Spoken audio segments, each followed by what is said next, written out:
Hello and welcome to another episode of Growing Up B2B. I'm your host, Ed Delia. I'm the second generation president of Delia Associates, the place where family B2B brands go to grow. Today, I'm joined by Casey Bickhardt, president and CEO of GEMCO and Advanced Powder Solutions. Casey represents the fourth generation of leadership at GEMCO, a company with deep roots in industrial mixing equipment, serving industries ranging from pharmaceuticals, chemicals, to nutraceuticals and advanced materials. What makes Casey's story particularly interesting is how she came up into the business. Just a year out of college, she stepped into a leadership role at Advanced Powder Solutions following the unexpected passing of a key operator. That experience gave her a ground-level view of how customers actually use GEMCO's equipment, shaping how she later led and evolved the core business. Today, GEMCO and APS together form a unique model. One builds the equipment, the other operates it, creating a feedback loop that drives innovation, customer insight, and long-term growth. Casey, welcome to Growing Up B2B. Thank you for having me. Great to be with you today. So let's start with the foundation. You said in a prior conversation, you grew up hearing GEMCO bedtime stories.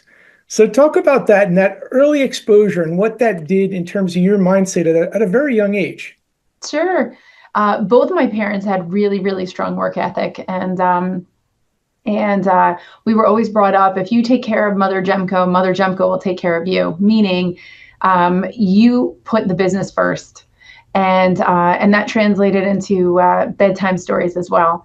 So when my father would come home, long hours, working a lot, strategizing, thinking, he was huge into computers.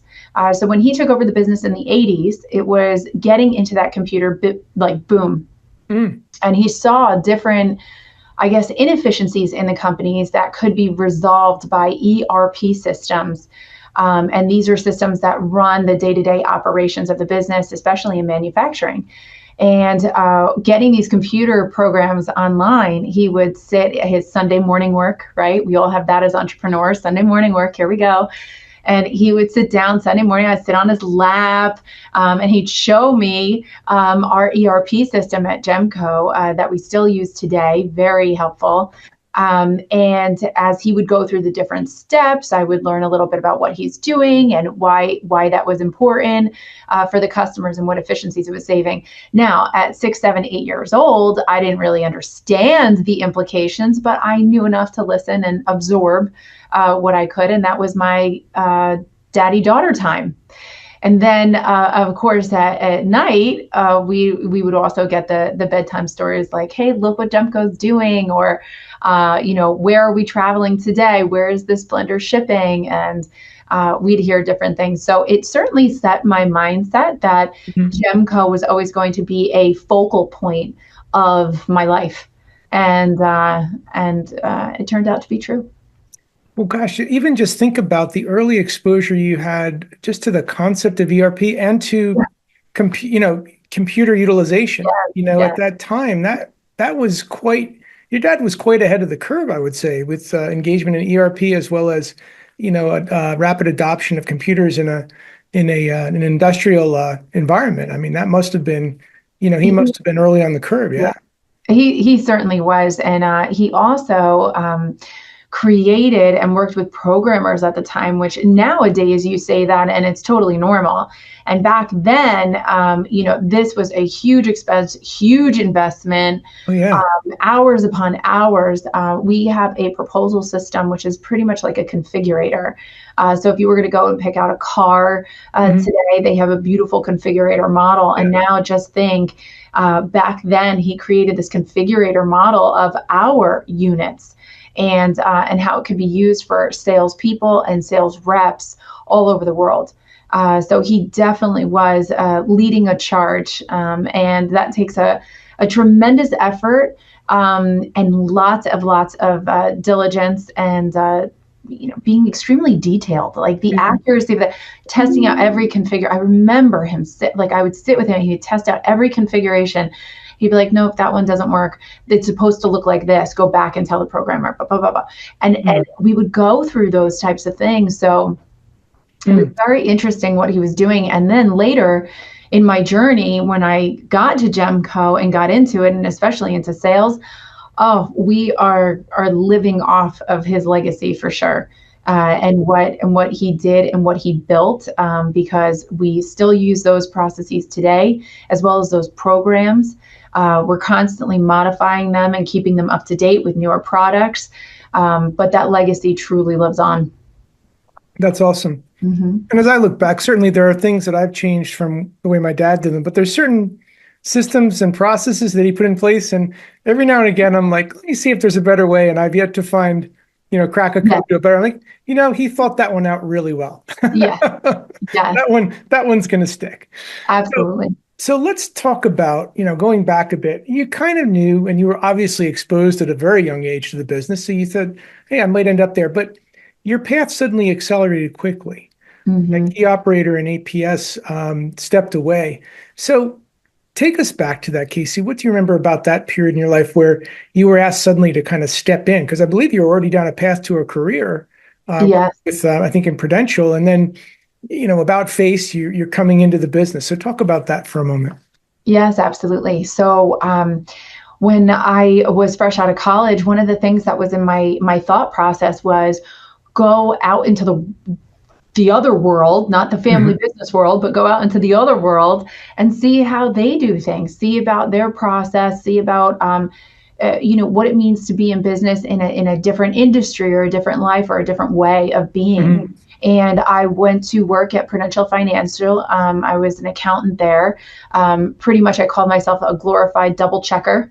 And I'd be working. It was only 9 months out of college, and suddenly we have GEMCO, who makes the equipment, and we have Advanced Powder Solution, who uses GEMCO equipment, who is a customer of GEMCO, uses GEMCO equipment that does toll manufacturing as well as testing for GEMCO clients. So people who don't have the men, money, or material to purchase GEMCO equipment, they would actually be able to use and just get the services on the GEMCO equipment through APS. We had a partner who was actually running the business. My father was retired, and we had a partner in APS who was running the business, and suddenly he passed of a stroke. He was a wonderful gentleman, did really, really great. And my dad, I remember getting a call from my dad saying, if you ever wanted to go into the family business, and that was going to be like 5 years out, I want to, kind of like spread my own wings for a little bit. And that was like 5 years out, and I get the call in 9 months. So it certainly was accelerated. And Dad said, hey, if you were ever thinking about going into the family business, now's the time. And I was like, what? And it wasn't even GEMCO. APS was sort of this redheaded stepchild that like existed, but no one really paid too much attention to it. So coming in, we had 2 shifts, and I had to give back my signing bonus at Prudential Financial. I had to switch gears. I had to learn a whole new language, from accounting to machinery. What's machinery? So I had to learn all these things, and it was a big learning curve, but phenomenal. And I just sort of jumped right in. There's no other way to do it. You just have to jump in and get your feet wet. Talk about that for a minute. You're coming in for the first time as a leader. Your time horizon just got shrunk by about 4.5 years. Yeah. And you're walking into a team that probably at that point has more operational experience, has been on the job, has been at APS.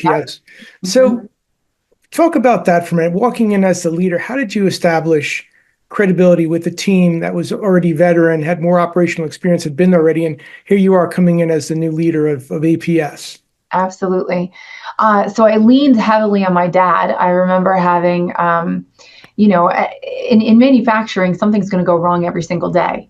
And when you are fresh out of college, your mindset is that if I do this, then I get this result. And if I do this, then I get this result, and so on and so forth. And that you have process steps, like you have to do your homework, you have to do your studying, then you have a test, and then you get a good grade. Well, in manufacturing, it doesn't work that way. So I came in with a totally different mentality of how things should work versus what they actually are in real life. And I remember having conversations every morning with my dad. Dad, we have an issue. And he would be like, what's the issue? And by noon, it would be resolved. But as you're talking to a young adult, fresh, right? No experience, no knowledge about anything. These were issues and challenges that hit me, right? Like I would be asked for something. I've never done that before. And it was just, okay, work through it. And I had to develop the process of what that looked like to get to the end result that we wanted. Now, the way that I did that was a lot of industrial engineering. I would do time studies. I was at the plant for 16 hours most days. I would literally come home just to sleep, take a shower, and then come right back. And while I was here, I'd be doing industrial engineering studies of how long does it take to do this, right? If you can't track a process, you can't measure it. If you can't measure it, you can't fix it. If you can't fix it, you won't optimize it. So my process brain kicked in of, okay, I want to get to the end result, but I need to know how. So as I started mapping out, okay, what was the flow of material through, right? From customer to shipping it out to the customer, customer in and customer shipping out. What were the operators great at, right? When you look at resources, I wanted to know who is really good, who's really specialized in this that we wouldn't put over here mopping the floors, right? Then I started getting into, okay, well, how long does it take to mop the floor, right? Because as you know, me coming in, not having any experience, what does everyone like to do? Oh, by the way, that task takes like 5 hours. And you're like, what? No, it doesn't. So I was down there mopping the floors. I was taking out the parts. I was washing the parts. I was putting the parts back together because I needed to see for myself that, wait a minute, guys, come on, let's all play fair in the sandbox here. We had to gain that mutual trust. And that's what ended up happening. And a funny story was, oh my gosh, I think it was about 7 years later into my tenure, and I was over on the GEMCO side, right? We call it the GEMCO side because they're in the same boat. I was on the GEMCO side, and I talked to my lead mechanic, and he goes, "Yeah," and I was like, I'd been there for a while, and he goes, "Yeah, I didn't think you were going to last 6 months," and I was like, "Well, thank you. I'm so happy I did," and of course he meant it as a compliment. Of course, I laugh about it because it sounds so funny, but I bet you they all didn't think I was going to last, right? You get someone inexperienced, and unless you have that drive, that motivation, that stamina, this was like day in and day out. Dad, we have an issue. Here's another one. And then having to map out a process for something that was never mapped out for you. At least in college, right? They have a syllabus and they have procedures and they have this, but I was creating all of that from scratch. So with the help of a great team, with the help of my father, with the help of everybody else who was helping me at that time, right? It was wonderful to gain that experience from the ground level. Well, you touched on a number of things that certainly resonated. One, it would seem that that finance accounting background served you well, because I think that was your process mind kicking in, whereas you didn't have the hands-on operational or engineering or chemistry background. You had a process background, and you brought that to bear. And I think the other thing that resonated, and it's I hear it played out in many different ways on other guests, is the work ethic and the tenacity. Not a single one hasn't put in the hours, put in the long hours, had the sleepless nights, and been there on Saturday and on Sunday, and whatever it takes mindset. And those that don't have that tenacity or work ethic are easy to spot. They're the ones that are out of business, sadly. Right. So you brought that, and I would have to surmise that colleagues at the APS side, as you put it, saw that. And, 6 months, you probably worked 6 months and 3 months. Yeah. So what's also interesting is APS really gave you this unique window into how end customers actually use GEMCO equipment, because that's essentially what APS was doing. So what was that exposure like in terms of how you thought of, and I don't know if it's right to call GEMCO the core business, but I'll just say Yeah, the yeah, other side. yeah. So as you were kind of having that experience with APS, what were you learning and starting to see, and what changes did you start to identify that needed to surface on the core business on the GEMCO side? Sure, sure. So after I was working at APS for a while, I ended up moving over to GEMCO, and I worked through, started at purchasing, which is kind of smack in the middle with then operations comes after purchasing, right? When we receive an Mm-hmm. inventory, we can actually make something with it. And I walked out into the shop every day. I would learn what they were doing. I started doing industrial studies on how long does it take, to assemble an agitator? How long does it take to machine something? And I would walk through those things. And then upstream was engineering. Now, my background is not an engineer, but as you're in business, you are a learned everything. Someday I'm a learned lawyer. Other days I'm a learned regulatory expert. Other days I'm a learned engineer. Other days I'm a learned something else. And you have to be that. It's almost like you're the jack of all trades. You got to have your hands a little bit in everything, just so you can understand the process of what's happening in the business. And it really helped me understanding how customers viewed our machines. They would come into APS, I would give them the tour, they would view our machines, they would ask questions. I knew what they were looking for when they came to test with their products and their powders, how we were going to analyze a powder, how we were going to make it work in our machine, and what kind of output they were looking for, and what was going to help them in their downstream processes even. So in GEMCO, bringing that knowledge in when sitting in engineering meetings, they would be designing something for a customer who's going to purchase a machine, and I'm like, wait, why do we have that? And they go, oh, well, we've always had that. Yeah, but why? The operators just take it off and they tape it up. So wait a minute. That's not how they use it. They don't use it that way. So basically, we have a running joke. I said, anytime you see a rag or duct tape or anything, thread, string, anything like that you wouldn't want to see on machinery, you're learning. You are learning how the operator is going to mutilate your beautiful machine, right? Yeah. And they're going to go in there and they're going to find any which way to use it, either the wrong way or the right way.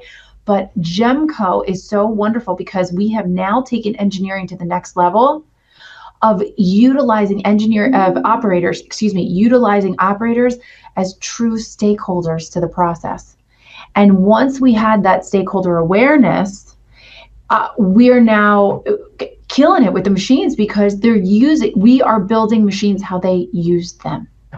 And that was a huge turning point in GEMCO history when the walls to APS, as I said, it was sort of like the redheaded stepchild. It was kind of like, it's there, it's kind of overlooked. Maybe we might use it, maybe we might not. When I moved into GEMCO, those boundaries fell apart because I had brought it along with me and said, and as I was still running it, it was an extension of me. So we had the best of both worlds. And I think that was a huge turning point for GEMCO in expanding our process expertise, not just being an equipment manufacturer or a machine designer. We now know process and how it's working and that is really what elevates us in the game. And I have a kind of a firsthand appreciation for actually having, through some clients in the cosmetics manufacturing space, seen GEMCO products in action. Great. But you're absolutely right about how the technology across the board has evolved. Because I remember, in my 20s going into a cosmetic manufacturing arena for the first time and seeing the lines and one that was rigged with like 10 hair dryers. Yeah. Like taped up with duct tape at the end of a line to just do they need, this particular product needed another shot of drying before it was packaged. And I'm looking at them like, that can't be right. But there's probably a better way. I don't know what it is, but I feel like 10 hair dryers from the store, from Ulta, lined up and duct taped to do this drying effect. probably is Yeah. not the best way forward. But Yeah. you see a lot of crazy stuff in the wilderness, if you will.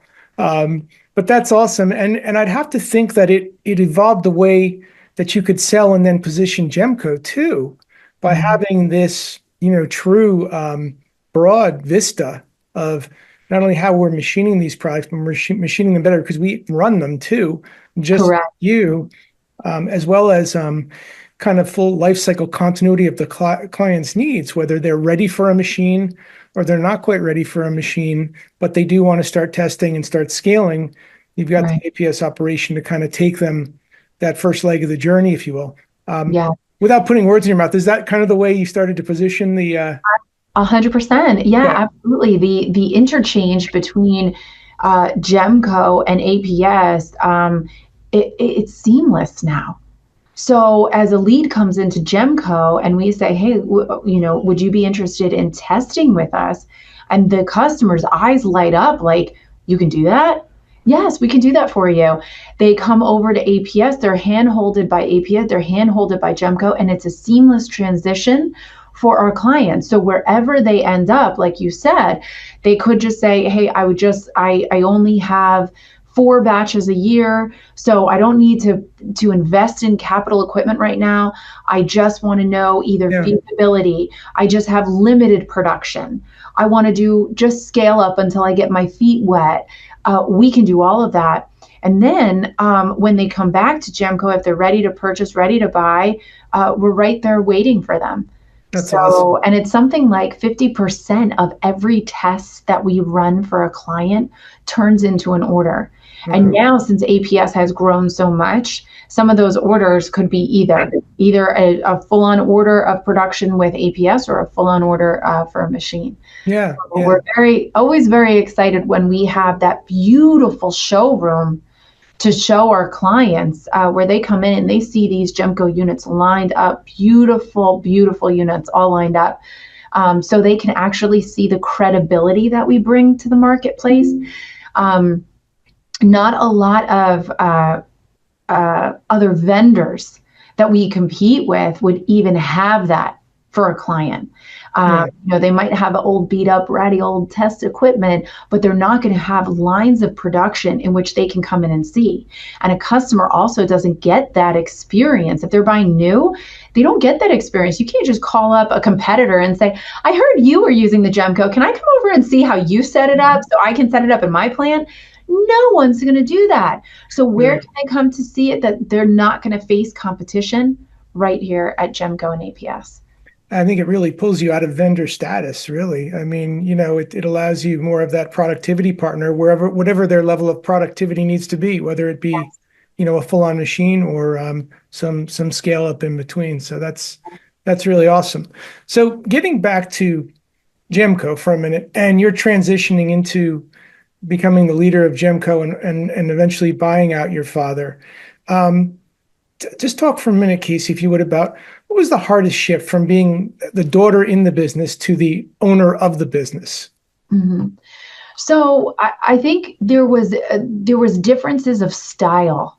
And sometimes I can get my father can think very big, Mm-hmm. and then sometimes I can think very detailed. So in my tenure when I was learning, right, and becoming a visionary of what we needed to be, I wasn't quite there yet. He brought a ton of that to the table, but I brought a ton of the details and the operational skill that was missing. And so we worked hand in hand, although it did get there was always a little friction, but, here or there of how we should do something or why we should do something or things like that. And you have to understand that generations bring huge gaps in businesses of the the kind of how you do business. So Mm. back, in the early 2000s, when my father was running it, he everything was a handshake. Everything was a handshake. Before the bank crash and things like that, everything was a handshake. Before 2000, everything was a handshake. It was like, okay, what do you need? Yeah, we got a purchase order. Terms and conditions? Yeah, who read them? Yeah, no big deal. Okay. Now we are in such a litigious society Yeah. that, oh my gosh, you hear I'm reading contracts all the time, and redlining and things like that. So those type of details, I think, are something that I brought to get us to the next step of where we are in this type of generational atmosphere. The detail of production and how things are moving through the shop, when, where, who, we really nailed down. And I still talk with Dad about visionary items and stuff. And what do you see about this? And we're working on new products. And I'll always run something by him and say, well, what about this new product? And he's like, well, what are you working on now? Or what's going over in APS? And so it's great to get his feedback and get his energy. He grew up in the business as well.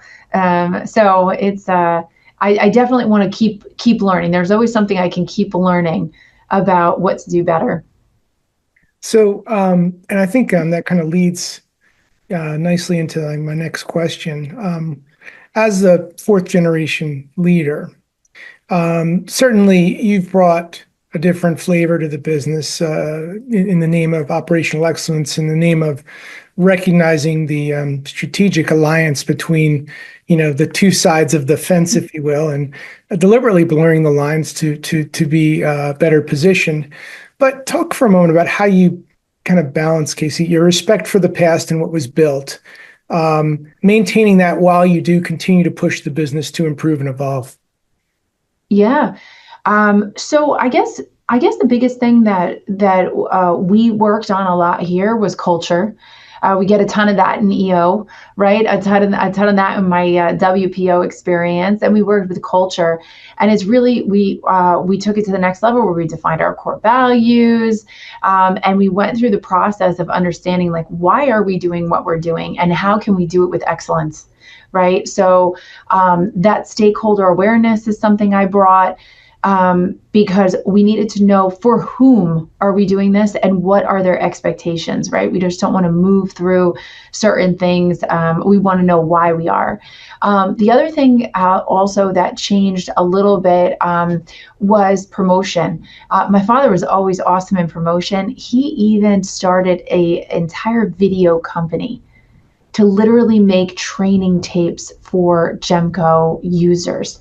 Again, well ahead of his time. I can't even keep up with him. Sometimes I say, Dad, how do you even raise the bar sometimes, And he goes, oh, but you are. So I have to say he's my biggest fan, and I'm very appreciative of that.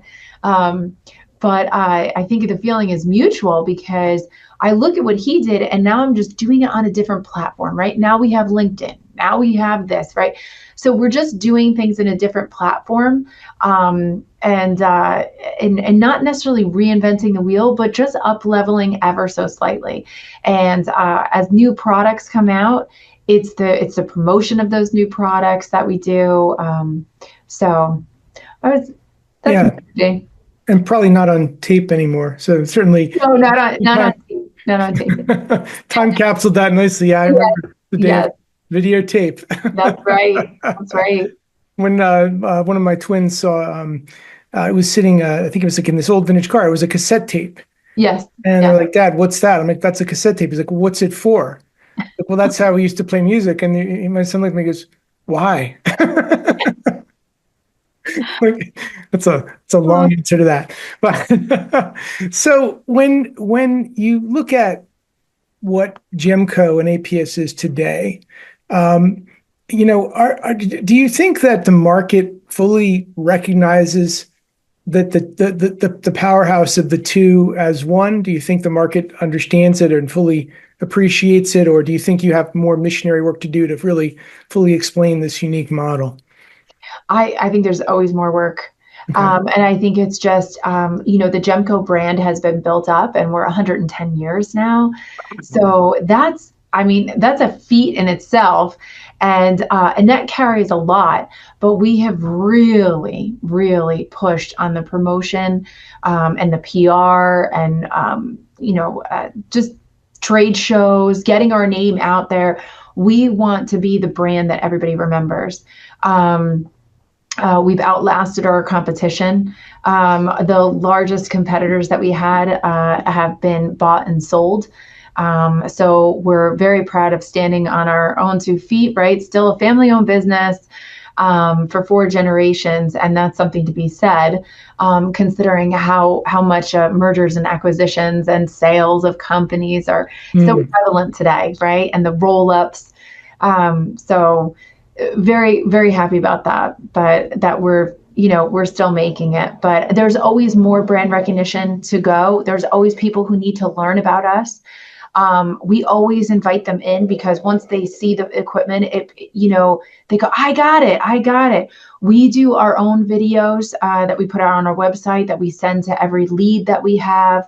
And these videos are really great in training new people on what is blending, right? Sometimes you even have to start at that basic. What is blending? How do you know that you're blended, right? What are the different types of blenders? So we'll walk people through different pieces of equipment that are out there and why you would want to choose a tumble. So we always think it's a lot about education, and then therefore you start to make connections like, oh yeah, they taught me about that. I'll go back to GEMCO.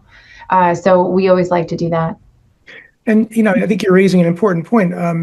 Obviously, a generational transition happened 4 times over at GEMCO internally, but externally, so it happened with the world. I'm sure a lot of the people that your dad interfaced with are no longer active and probably retired or moved on. And so not only is it a next generation for GEMCO, it's a next generation for that whole fleet of future GEMCO customers that need to essentially discover you for the first time, as you put it, Yes. And so I guess continuing that missionary work is important as you continue to grow and evolve.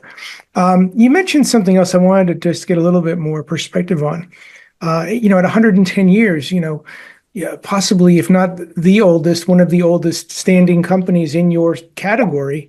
Yeah. Why do you think some of the others maybe fell short or didn't quite make it, or fell by the wayside? Where do you think they took missteps where GEMCO took the right steps? So I can tell you from all the bedtime stories that this was ingrained in me. GEMCO designs and builds mixers and vacuum tumble dryers.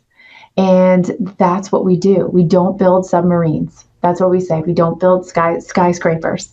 And that's been ingrained in me. And I think when I look at how the roll-ups work, when I look at we get asked all the time, right? Every business owner gets asked all the time, like, are you looking to sell, or I have a buyer or something? It's like, yes, thank you very much. But I think we're good because we're good at what we do.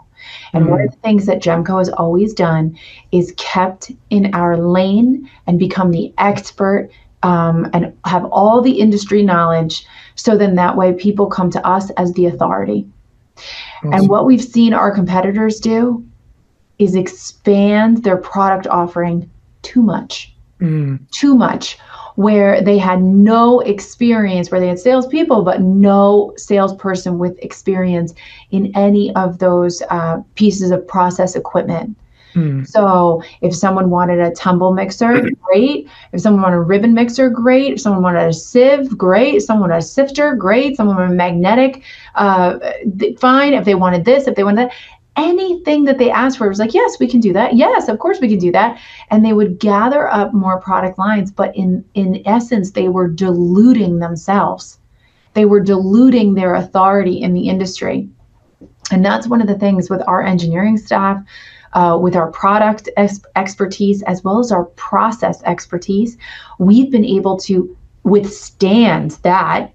And especially, we always like to say this, I'm probably going to screw it up, but we always like to say this, we're 4th generation family-owned business in New Jersey with union labor, right? And Harvard Business School says that we don't even exist, or at least we shouldn't. So this is something, right? This is something that, yes, when you look at it that way, how did we do it? We stuck to what we were good at, and we maintained the authority. So then people know when they're coming to GEMCO, one, they're getting quality that's going to last a lifetime. And then they're getting, the engineering expertise to maintain or even embrace even better optimization for their process. And that's what everyone wants. They want an equipment where their process is going to become more optimized. They don't care about the equipment. They care about what the equipment does for them. And that's what we provide. That's what we provide. And I love the discipline, because it takes discipline to stay in your lane. It takes, and a company that I'm thinking of with a very similar go-to-market model, went from, they started, I think when we first involved, they were like 13 million, they're beyond 50, but there was a period of time where they kind of had a dip. And I remember asking them, what happened, in that dip, because you've been up, except for these couple of years. He said, well, we went through a phase where we lacked the common sense to say no. Yeah. And when we got that discipline back, things moved in the right direction. But there was a period of time where we said yes to a lot of things when we should have been saying no. Yes. And it has served us extremely well. But I have to say, sometimes it's always, a shiny, something shiny. It takes your eye off the ball and you're like, oh, wow, we could do that. We could do that. And we probably could. And we probably could do it well. But what we do best is we design and manufacture tumble mixers and vacuum tumble dryers. So that's where we like to stay. And that's definitely some bedtime stories that stuck. Yes, exactly. Speaking of, is there a fifth generation that's hearing some bedtime stories now? There is, and they actually like to come in every once in a while because they get to take off school then. I have two sons, Luke and Robbie, and Luke is 10 now, and Robbie is 9, and they're boys for sure. They love their sports and everything else, and when they come in, the best thing that they absolutely love, they make a couple of videos for us, but the best thing that they absolutely love is hanging on the crane. Okay. To hang on the crane. And then we lift them up like 6 inches off the ground. They think that's like the best thing in the world. How long can they stay? How long can they stay on the crane? So either that or they're hiding in the packing peanuts and playing back there in the packing peanuts. so that's funny. That's great. Yeah. And we have a joke always with generational and passing, please, God, don't let me be the generation to screw it up. Right. I think we all carry a little bit of that mantle, irrespective of what generation, but it probably feels a little heavier in the fourth than to someone like myself in the second. But I think we all feel a little bit of that. Hard all around. Hard all around. So when you look out for the next, say, 5 years, or maybe even further, depending on how far out your vista is, Casey, what does the next iteration of GEMCO look like, and what has to change for you to get there? Everything is about technology nowadays. So what we work on with clients is in vacuum tumble drying and in mixing, they always want to know, when am I blended? Now, you can't see into a stainless steel shell. It's not like your oven where you're cooking a turkey and you open it up, or the little timer goes up, or the temperature probe says I'm done, right? So we don't have that luxury. Now we have temperatures, pressures, we have sensors, humidity sensors all over the unit, and monitoring different things. And I think what's going to happen is when we start getting into more artificial intelligence and more giving information of, hey, here's the drying curve that you're going to see for particular products, and we start building data reservoirs of those, we're going to see really awesome things happening where customers are going to start getting the answer to that. So we can give them that picture, but when we get it on a curve or pinpoint it exactly where we've seen we can actually see vapor temperature drop, and we know, okay, it's hit its drying, we're done now, we're this. It's going to blast that out of the water. And that's what customers want. They want to know, they want to optimize their process. They want to shrink down the cycle time. And I think that's where it's going to go. And in addition, we have some incredible options and components. One in particular being the agitator. And this revolutionizes how people blend. We are completely changing over the nutraceutical world, the pharmaceutical world with what we're doing. they a lot of legacy and history of how production plants were run and what type of equipment was put in has been in place. And a lot of people are looking to, okay, now innovate me. And GEMCO has that without even changing your capacity. So with doing it with less capacity, not even like extra CapEx or you need this or something, with your exact capacity, we can show you how to eliminate triturations, which are premixes, and you don't even have to do those in GEMCO equipment, which was historically thought of course you do.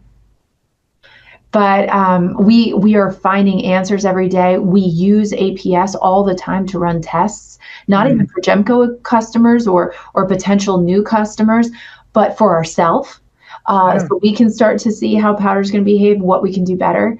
And I think those two things, the technology as well as the agitator and what it can do and what we've seen it to do is totally going to revolutionize the industry going forward. So we're just going to be promoting, and getting that out there and hoping that people come and test. So we can shorten their lead time, shorten their assay costs, reduce their labor, improve their capacity.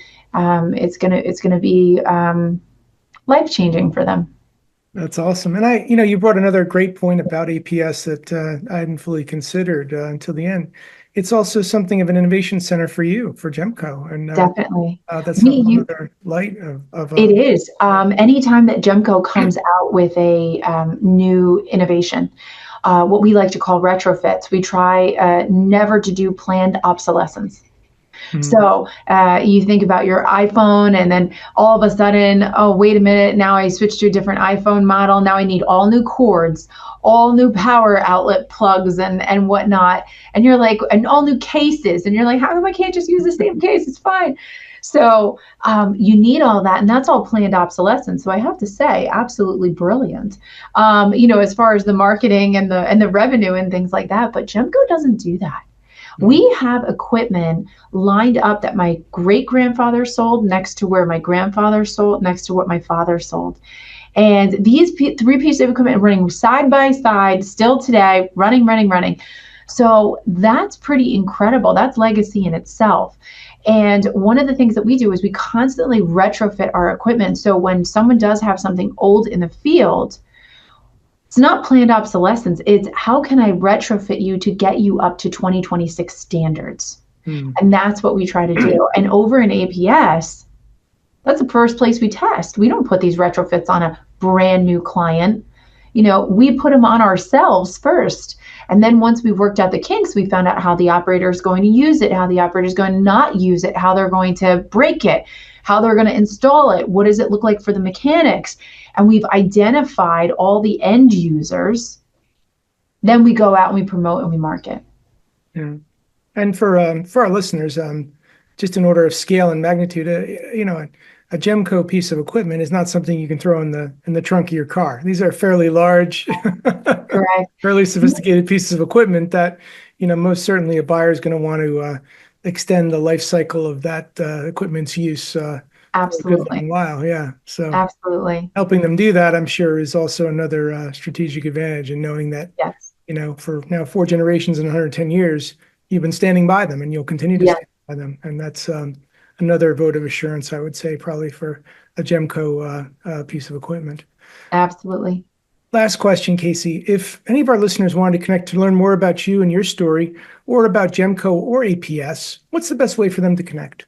Sure, absolutely. You can reach out right onto our website at www.okgemco.com or www.advancedpowdersolutions.com. And you can always reach us there. There's forms there. There's our phone number. You can also call us at 1-800-OK-GEMCO. And we'd love to have a conversation. Awesome. Well, family businesses often talk about legacy, but what's really highlighted in your story, Casey, is something a little deeper. It's not just what you inherit. It's what you learn. It's what you challenge. It's what you build on to make the business stronger and faster and better.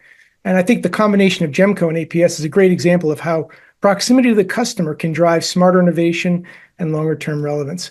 Casey, thank you so much for sharing your story and your perspective today. Again, we've been speaking with Casey Bickhardt, President and CEO of GEMCO and Advanced Powder Solutions. And I'm your host, Ed Delia, and this has been another episode of Growing Up B2B.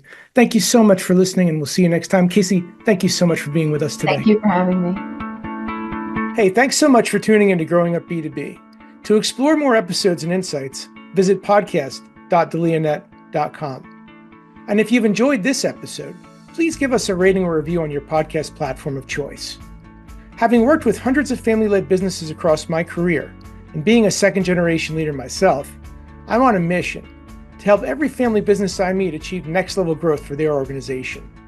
So feel free also to connect with me on LinkedIn and let's support each other. You can also find out more about my company at delianet.com. Again, I'm your host, Ed Delia, and thanks so much for joining us today. Take care.